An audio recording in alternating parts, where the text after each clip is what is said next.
Selamat siang teman-teman, perkenalkan nama saya Elsa Wijaya dari program KKN Kelompok 41. Hari ini saya akan menjelaskan mengenai sosialisasi edukasi kesehatan reproduksi remaja. Kita akan mulai yang pertama dari data-data yang sudah pernah diteliti sebelumnya. Di sini ada data dari BKKBN atau Badan Kependudukan dan Keluarga Berencana Nasional pada tahun 2010 menyatakan bahwa 34,5% remaja laki-laki dan 33,3% remaja perempuan itu sudah mulai berpacaran di usia 15 tahun.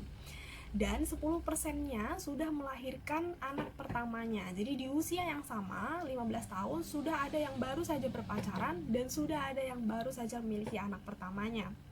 Nah, penelitian lain juga dilakukan pada tahun 2012 yang dimana menunjukkan 14% remaja perempuan itu menyatakan bahwa pantang untuk melakukan hubungan seksual sebelum menikah. Hanya 14% saja ya. Dan 25%-nya remaja laki-laki menyebutkan bahwa penggunaan kondom sebelum melakukan hubungan seksual. Jadi hanya 25% laki-laki yang menggunakan kondom, sedangkan 75%-nya mungkin saja tidak menggunakan kondom. Tapi itu bisa dipengaruhi oleh faktor lain. Yang perlu kita ketahui di sini adalah 25%-nya sadar bahwa memang harus menggunakan kondom. Dan hanya 8% yang menyatakan akan membatasi frekuensi hubungan seksual atau tidak berganti-ganti pasangan. Jadi hanya 8% yang sadar bahwa tidak seharusnya berganti-ganti pasangan dan sisanya mungkin belum sadar gitu ya. Nah, masalahnya kalau berganti-ganti pasangan itu sebenarnya tidak apa-apa karena kan mencari kecocokan dengan pasangan. Tapi masalahnya kadang-kadang sudah remaja itu mulai penasaran dan setiap berganti pasangan mungkin saja ada kemungkinan untuk berhubungan seksual di masing-masing mantan-mantannya itu gitu ya. Nah, ini yang ini yang dikhawatirkan bakal terjadi. Nah, materi yang akan dijelaskan pada hari ini adalah yang pertama mengenai psikologi atau perilaku seks remaja, yang kedua cara menjaga kesehatan reproduksi remaja, dan yang ketiga pengaruh media sosial terhadap perilaku seks remaja. Oke, yang pertama kita harus tahu dulu remaja ini apa sih dan apa saja permasalahannya. Nah, masa-masa remaja ini adalah bagian dari proses tumbuh kembang. Jadi di tengah-tengah peralihan antara masa kanak-kanak dengan menuju dewasa. Jadi masa-masa yang masih nggak stabil. Di sini masih banyak banget uh, rasa atau pengalaman yang pengen ditangkap sama remaja, masih pengen main-main sama teman-teman, masih pengen ngerasain hal-hal baru, cari-cari spot foto gitu di Jogja misalnya. Nah, jadi masih banyak banget pengalaman yang pengen dapatkan. Dan di sini juga terdapat masa pematangan dari organ reproduksi, fisik maupun psikologisnya. Psikologis inilah yang mempengaruhi cara berpikir atau kematangan dari organ-organ seksualnya. Pada tahap ini juga remaja itu mengalami banyak perubahan dari percepatan pertumbuhan fisik maupun psikologis. Dari situ nanti sudah ada yang disebut sebagai pubertas. Nah, pubertas ini yang mengajak remaja untuk sudah tertarik dengan lawan jenisnya. Oke, lalu apa saja permasalahannya? Nah, remaja ini kadang masih rentan karena kita membahas mengenai kesehatan reproduksi ya, pasti berhubungan dengan seksual. Nah, di sini remaja melakukan hubungan seksual itu bisa dipengaruhi oleh beberapa hal. Yang pertama bisa dari tekanan pasangannya, misalnya diajakin gitu ya, atau merasa sudah siap melakukan hubungan seksual. Lalu keinginan untuk dicintai biasanya ini muncul dari remaja-remaja yang belum mendapatkan banyak perhatian dari keluarganya, dan biasanya perhatian yang paling besar didapatkan dari pacarnya. Lalu saat sudah berpacaran mungkin bucin banget gitu ya, sudah merasa ya udah deh berhubungan seksual aja. Nah, di sini bahayanya karena dia merasa yang awalnya tidak mendapatkan perhatian lalu bisa berujung ke seks bebas atau hanya bisa mendapatkan perhatian dari pasangannya saja. Nah, lalu juga ada hal-hal yang diperhatikan sama anak remaja itu, ada yang untuk mendapatkan popularitas ya. Jadi ada yang merasa kalau misalnya sudah berhubungan seksual itu sudah keren gitu. Apalagi kalau misalnya berhubungan seksual dengan mantan-mantannya yang cantik-cantik, yang cakep-cakep. Pasti mungkin ada di dalam diri merasa bangga gitu. Padahal sebenarnya mantannya ada berapa itu? Jangan-jangan mantannya ada banyak. Kalau mantannya ada banyak kan harus diperhatikan juga gitu ya. Takutnya berbahaya, nantinya bisa ke permasalahan, nanti bisa menuju ke penyakit. Tapi itu nanti akan dicari tahu lebih lanjut. Hanya hal ini biasanya sudah mungkin terjadi di masa-masa remaja. Lalu juga ada pengaruh dari media massa, tayangan TV atau internet. Nah, di sini pengaruh media massa ini biasanya setiap remaja itu nangkepnya berbeda-beda. Awalnya hanya informasi saja yang baru masuk, tapi belum bisa melakukannya karena mungkin gak ada pacar gitu ya, jomblo gitu. Nah, belum bisa nih, udah lihat di internet tapi nggak ada pacar, jadi nggak bisa ngelakuinnya gitu, nggak bisa bucin sama pasangan gitu. Tapi ada juga yang sengaja untuk mencari pasangan hanya biar apa yang dilihat di media sosial itu terjadi gitu. Nah, kadang-kadang media sosial yang seperti kita tahu bahwa media sosial tuh nggak semuanya baik ya. Kelihatannya sih baik-baik saja, apa yang ditunjukkan di media sosial tuh terlihat baik, tapi kalau diaplikasikan kehidupan nyata mungkin nggak sebaik itu. Nah, ini yang biasanya menjebak remaja untuk melakukan sesuatu padahal kok nggak sesuai, kok nggak seperti yang di media sosial ya. Di media sosial kayaknya orang bahagia-bahagia aja, tapi ini kok saya kok jadi kehidupannya jadi seperti ini. Nah, ini jadi harus diperhatikan ya. Media sosial pengaruh paling besarnya biasanya kehidupan seks bebas dan juga pornografi. Semakin sering melihat, maka akan semakin tertarik untuk mencoba untuk melakukannya. Jadi sengaja untuk mencari pasangan untuk mencoba. Nah, lalu juga yang terakhir ada paksaan dari orang lain saat melakukan hubungan seksual. Yang perlu diperhatikan di sini adalah kadang-kadang ada pasangan yang bilang nggak apa-apa, nggak apa-apa gitu, nggak apa-apa, coba aja gitu. Nah, hati-hati dengan kata-kata nggak apa-apa ini ya, karena kadang-kadang kalau kita dengar kata nggak apa-apa tuh rasanya kayak, oh ya udah berarti nggak apa-apa. Tapi itu kan menurut dia, si pasangan ini kan tidak bisa bertanggung jawab kalau misalnya terjadi apapun gitu. Terjadi sesuatu kan dia tidak bisa bertanggung jawab, dia cuma bisa bilang nggak apa-apa aja. Nah, jadi di sini kita harus mikir kritis nih, ini bener-bener nggak apa-apa atau jangan-jangan nanti ada masalah yang mungkin muncul kayak gitu. Jadi di sini lebih pada ada hal-hal yang harus diperhatikan. Jadi kalau misalnya remaja berarti nggak boleh dong melakukan hubungan seksual. Sebenarnya boleh-boleh aja, tapi ada beberapa hal yang harus diperhatikan. Yang pertama adalah keterampilan pengambilan keputusan. Di sini kita tidak bisa paksa kalau remaja, oh kamu remaja nggak boleh melakukan hubungan seksual, tuh susah ya. Karena remaja itu kan memang masa-masa cari pengalaman. Jadi kalau dibilang nggak boleh, ya nggak boleh. Tapi kok di kota-kota kok terkenal juga gitu ya, banyak juga yang ngelakuin hubungan seksual. Jadi sebenarnya melakukan hubungan seksual di masa-masa remaja itu boleh atau enggak sih? Nah, itu masih bingung ya sebenarnya, karena kalau dilakukan penelitian pun ada yang setuju, ada juga yang enggak gitu, ada juga yang paham, ada juga yang enggak. Nah, di sini ada beberapa hal yang harus diperhatikan. Yang pertama adalah keterampilan pengambilan keputusan dan berpikir kritis. Ini sebenarnya yang pertama yang harus dilakukan adalah berpikir kritis dulu ya. Karena dari berpikir kritis ini kita bisa tahu apa konsekuensi yang mungkin saja bisa terjadi nanti di depan. Nah, sedangkan setelah kita sudah tahu konsekuensinya apa, kalau misalnya kita melakukan hubungan seksual bebas misalnya atau ganti-ganti pasangan, baru setelah itu kita menentukan pengambilan keputusan. Mau nggak nih kira-kira keputusannya apa yang mau diambil untuk menyelesaikan masalah yang sudah atau mau dilakukan ini gitu. Kalau misalnya sudah berpikir kritis lalu mengambil keputusan, apakah keputusan ini baik atau enggak. Nah, selanjutnya adalah komunikasi efektif. Komunikasi efektif ini digunakan untuk mengekspresikan diri sehingga kita bisa menyampaikan apa sih yang menjadi kebutuhan kita dan apa yang menjadi ketakutan kita. Semua itu butuh komunikasi ya. Entah itu komunikasi ke orang tua atau komunikasi ke pasangannya. Dikasih tahu, aku nggak mau nih kayak gini. Kalau misalnya diajak-ajak sama pacarnya, aku nggak bisa nih kayak gini, itu disampaikan aja. Jangan mungkin udah bucin banget nih, udah ya udah deh, nggak apa-apa deh, diajakin sama pacarku nurut-nurut aja gitu. Nah, itu nggak bisa gitu ya, itu harus diawasin atau harus dijaga bahwa memang komunikasi itu penting, jadi tetap disampaikan. Lalu yang berikutnya adalah hubungan interpersonal. Hubungan interpersonal ini adalah hubungan kalian dengan orang tua atau teman-teman. Biasanya sih yang paling besar adalah hubungan dengan orang tua, karena di sini perlu sekali dukungan dari orang tua ya, sehingga mereka bisa memberikan masukan ke teman-teman apa yang baik dan apa yang enggak. Karena kan orang tua juga yang paling dekat, dan orang tua yang tahu aktivitas kita sehari-hari itu seperti apa. Nah, hubungan interpersonal ini pun juga akan membuat kalian terjaga karena kalian punya keluarga yang menjaga kalian. Jadi kalian tidak akan mencari-cari perhatian dari, tidak hanya mendapatkan perhatian dari pacar, tapi juga mendapatkan perhatian dari orang tua. Jadi bangun hubungan interpersonal itu dengan keluarga dulu atau sahabat ya. Jadi lebih banyak menghabiskan waktu dengan sahabat. Lalu yang berikutnya adalah kesadaran diri. Kesadaran diri ini penting untuk mengenal diri sendiri dan juga kekuatan maupun kelemahan. Misalnya punya kelemahan bahwa aduh sekolahnya belum selesai, masih nggak ngerti gitu, lalu juga belum bisa membanggakan orang tua atau belum bisa mendapatkan uang sendiri, ya jangan aneh-aneh dulu gitu, jangan nakal-nakal dulu.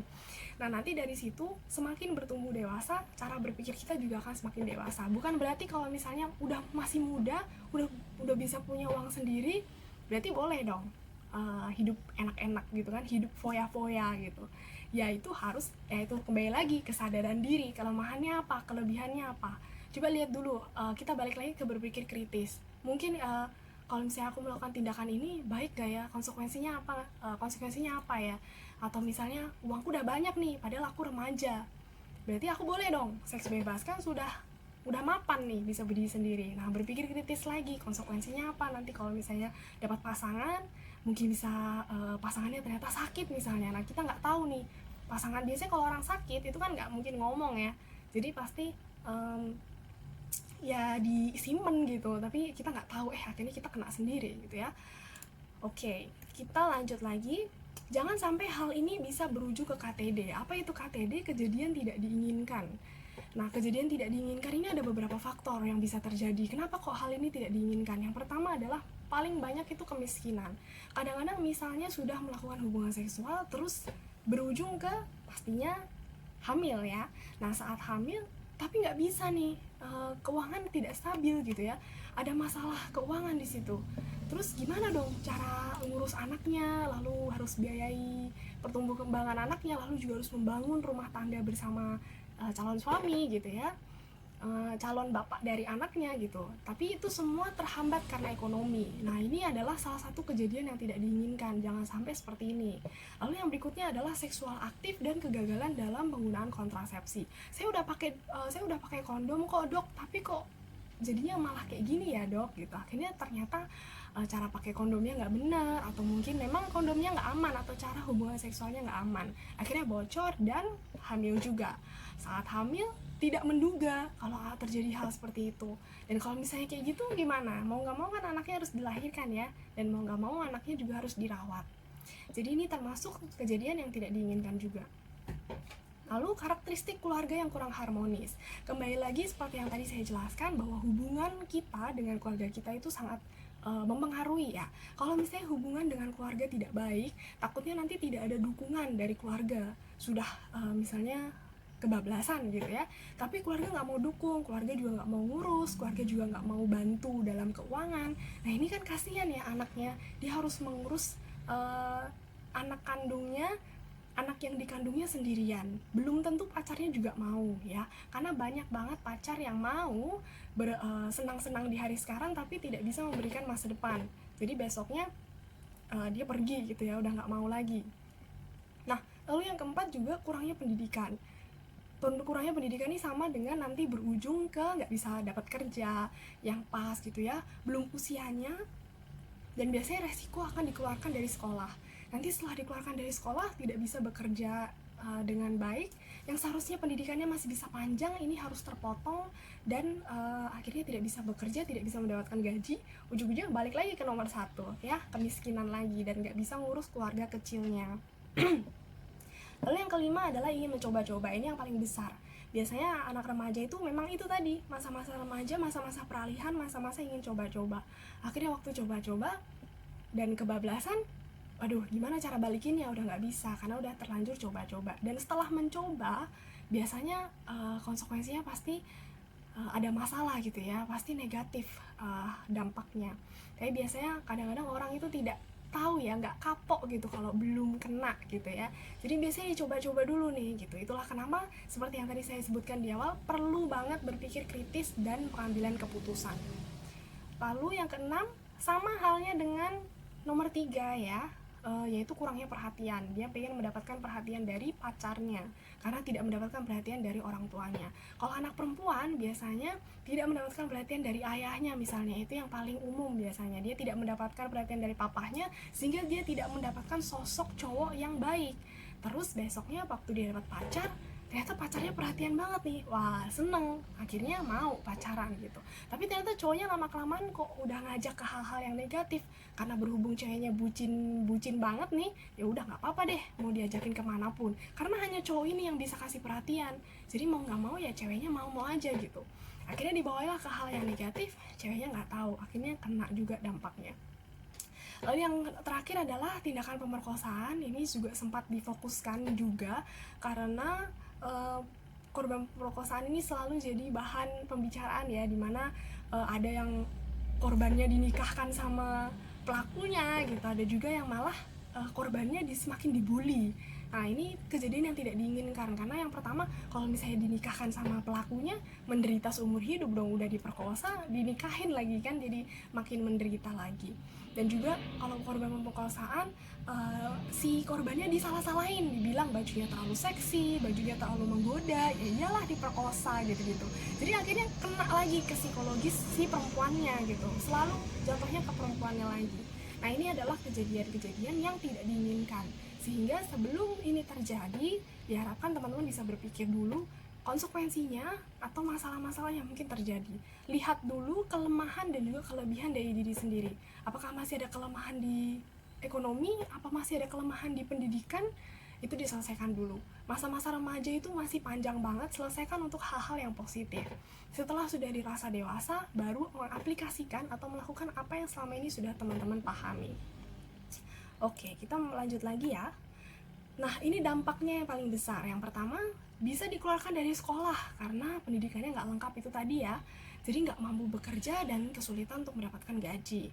Lalu juga bayi yang lahir yang biasanya tidak diinginkan karena itu tadi faktor kebablasan tadi ya, itu tidak mendapatkan kasih sayang dari orang tuanya, sehingga itu akan mempengaruhi tumbuh kembangnya.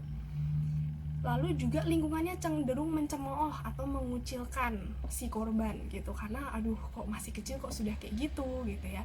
Lalu juga ada keinginan untuk mengaborsi aja, padahal dokter-dokter tidak mau kalau mengaborsi itu sudah ilegal ya, jadi nggak akan ada dokter yang setuju.